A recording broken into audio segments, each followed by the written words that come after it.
अब ये हफ्ता पूरा जैसा निकला है, थोड़ा ठंडा ठंडा कह सकते हैं, क्योंकि अ, हल्का सा नुकसान सेंसेक्स और निफ्टी में नजर आया है। 25,000 पर गाड़ी जा करके एक बार को अटकी है निफ्टी की।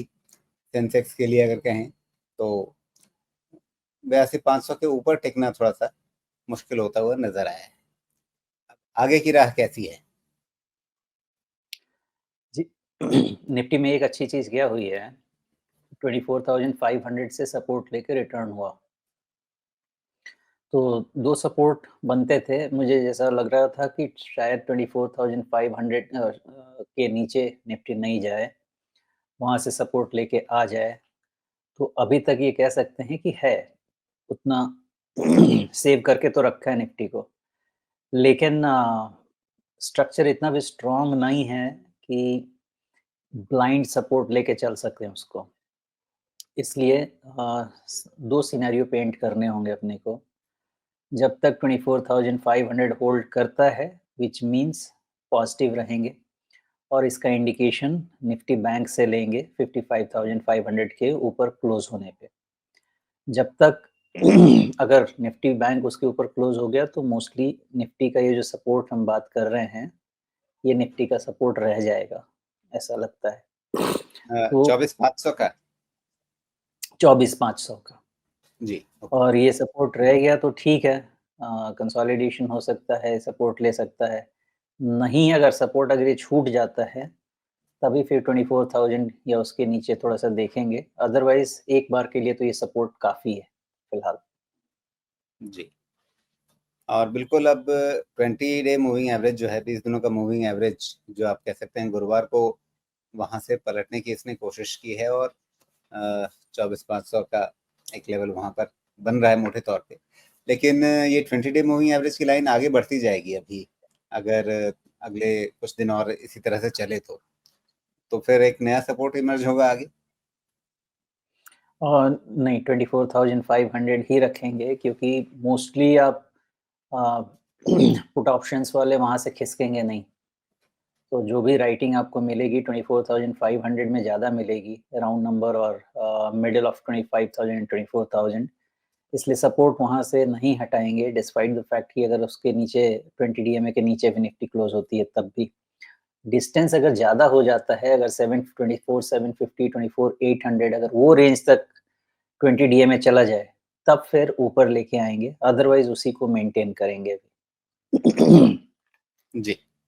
और साथ में आपने ज़िक्र किया कि निफ्टी बैंक, उस पे ही नज़र रखी जाएगी, तो सबसे पहले हम उसके चार्ट को ही एक बार वापस देख लेते हैं यहाँ पे। यहाँ इस चार्ट को आप क्या मजबूत कह रहे हैं या थका हुआ कह रहे हैं? ये कंसोलिडेशन का है या डिस्ट्रीब्यूशन का है, वो तो ब्रेकआउट या ब्रेकडाउन के बाद ही पता चलेगा। अगर 55,500 के ऊपर क्लोज़ मिल जाता है अगर निफ्टी बैंक को, तो मोस्टली ये कंक्लूड करना पड़ेगा। 55,500। हाँ, अगर उसके ऊपर क्लोज़ मिल जाता है तो मोस्टली ये कंक्लूड करना पड़ेगा अपने को कि निफ्टी बैंक शायद ऊपर ही जाए।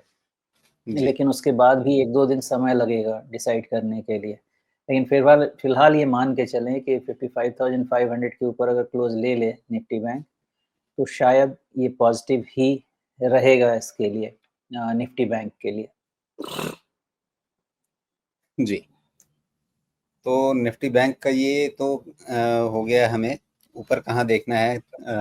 55,500, 55,500 के ऊपर निकलने पर इसमें नई तेजी आएगी और वो नई तेजी निफ्टी को भी सहारा देगी, उसको भी ऊपर की ओर खींचेगी। लेकिन नीचे कहाँ पे नजर रहेगी जिसके टूटने पर आपको लगेगा कि नहीं, गाड़ी रिवर्स हो रही है? अभी इस इंडेक्स में भी 20 डीएमए का ही सहारा लेना पड़ेगा मोस्टली। अ, थोड़ा-सा डिसीविंग तो इसका स्ट्रक्चर है, इसलिए एक कैंडल ले लेंगे 20th में 20 मई। उसके नीचे अगर क्लोज़ हो तो मेबी वो फर्स्ट वीक क्लोज़ इतने स्ट्रॉन्ग क्लोज़ के बाद कंसीडर करूँगा मैं और फिर 20 मई। शायद हम हाँ, 20 मई। 20 मई की कैंडल का जो निचला स्तर है 54,829 का है। तो मुझे ये बीच वाली कैंडल से आपने उठाया है ये मतलब मैं इसको समझने की कोशिश कर रहा हूँ, क्योंकि अ, अगर मैं अंदाज़ा लगाता आप कहाँ पे जाएँगे तो मैं शायद कहता कि अच्छा शायद 15 मई की कैंडल के नीचे देखें, या अगर बहुत जल्दी ही देखना है तो फिर आप 22 मई की कैंडल का निचला स्तर देख सकते थे। ये बीच में से एक कैंडल ये 20 वाली कैसे निकली है? अ, थोड़े पैरामीटर्स भी इसमें लगाने पड़ेंगे जी। और उससे निकल के आएगा। आपका 20 डीएमए कितने पे है देखिए, 20 डीएमए अ करीब-करीब 54,900 पे रहेगा, ओके? अभी 950 पे है। हाँ, करीब-करीब और इस कैंडल का क्लोज़ या लो कितना है 54,800 के आसपास। तो 830। हमें 2 पैरामीटर मिल जाएँगे वहाँ पे 20 डीएमए के नीचे फिर से क्लोज़ और जी। एकदम लेटेस्ट पैटर्न जो है, उसमें भी एक वीक क्लोज़ मिल जाएगा हमको, हुँ। 2 चीज़ मिल जाएगा। अच्छा, कई बार यहाँ जब आपकी बात कोई नहीं भी समझ में आती है तो मैं एरिया चार्ट पे चला जाता हूँ। हाँ, हाँ, अब आ गई ना बात समझ में? हाँ, तो इससे क्या समझ में आएगा आपको कि अभी कौन-सा महीना है? मई, इसका अभी एफ एंड एक्सपायरी आने वाला है ना? जी। तो इसके नीचे क्लोज़ होने के बाद मेरी रीडिंग मोस्टली ये रहेगी 50